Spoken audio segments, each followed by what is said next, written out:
Përshëndetje të nderuar zonja dhe zotrim, përshëndetje të dashur miq. Ja ku po vim me videon e radhës me rrëfimin e jetës të një nëne e cila në fakt po tregon dhimbjen e dyfisht që ka në shpirt.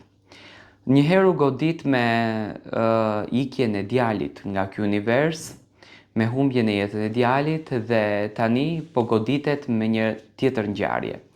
Nusja, lëre që nuk ka ndenjur në shtëpi me vjerën e saj, ka përzgjedhur që të largohet, nuk e gjykoj për këtë gjën, por i ka ndaluar që nëna t'i takon edhe fëmijët. Unë jam një nën që sot jetoj vetëm me kujtimet e mia. Jeta ime nuk ka qenë e lehtë, por plagën më të madhe e mora ditën që unë e humba djalin tim.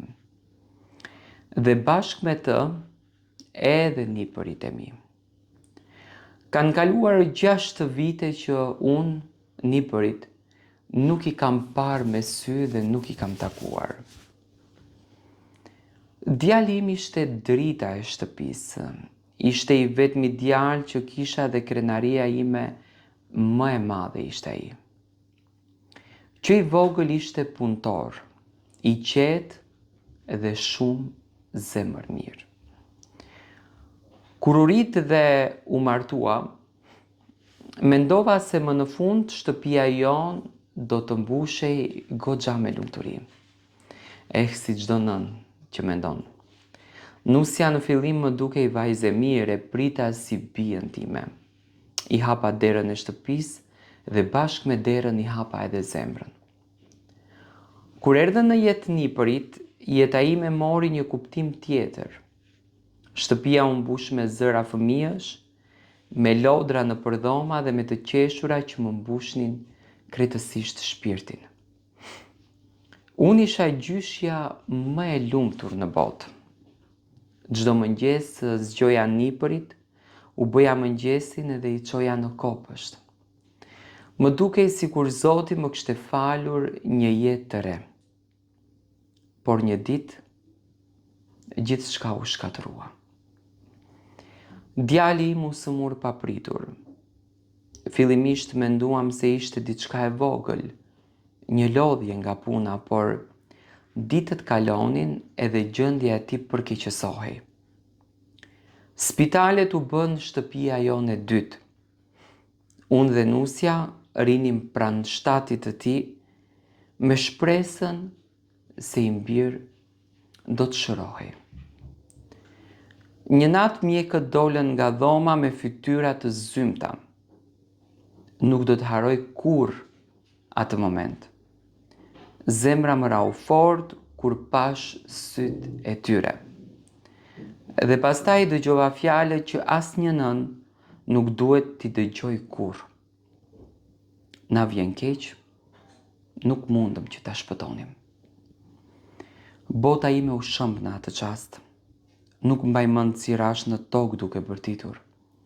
Djali im, gjaku im, kishte ikur për gjithmonë. Pas varimit, shtëpia jonë u mbush me heshtje.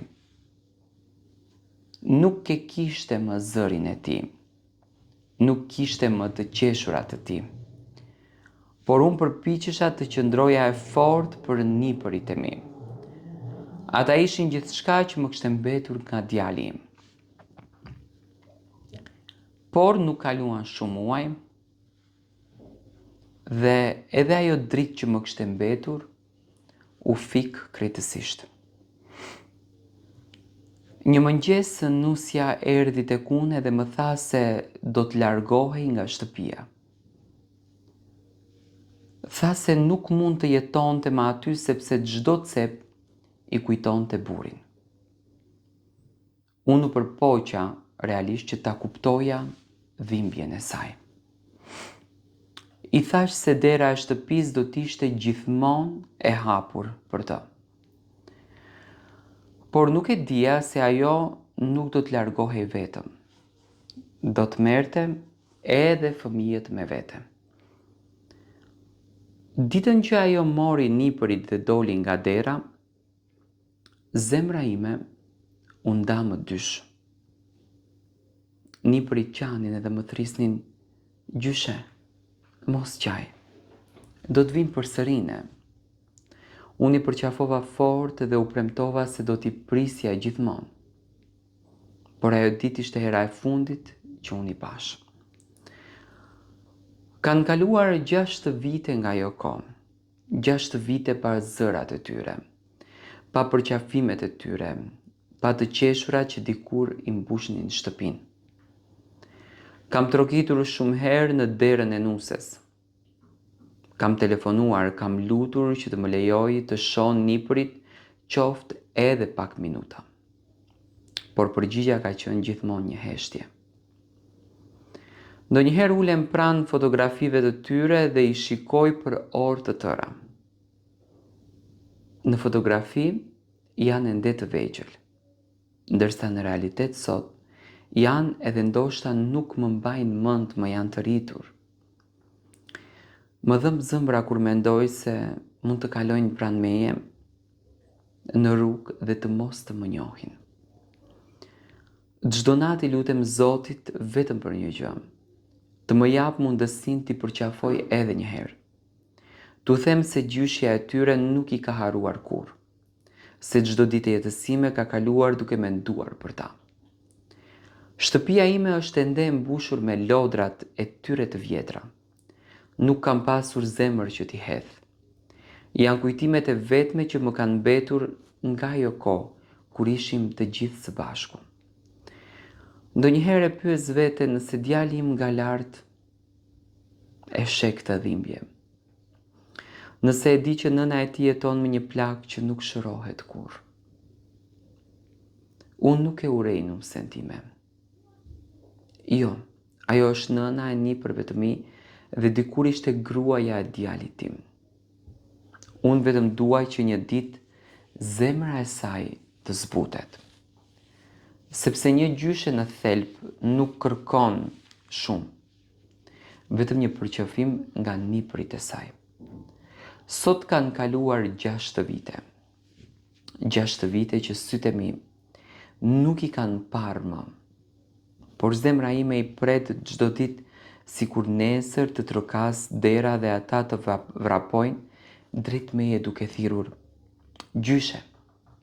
Dhe atë ditë besoj se dhimbja ime më në fund do të gjej pak paqe. Nëse më pyesni mua se çfarë do t'i thoja kësaj nuse, mos ja thyej zemrën kësaj nëne 2 herë. Kjo nën ka nevojë më shumë se kurrë për dashurinë. Dhe jo ta lëndosh. Mbesa, nipërit janë dashuria e familjes. Nuk ka më bukur se sa një dashuri e madhe të përqafoj një zemër të thyer.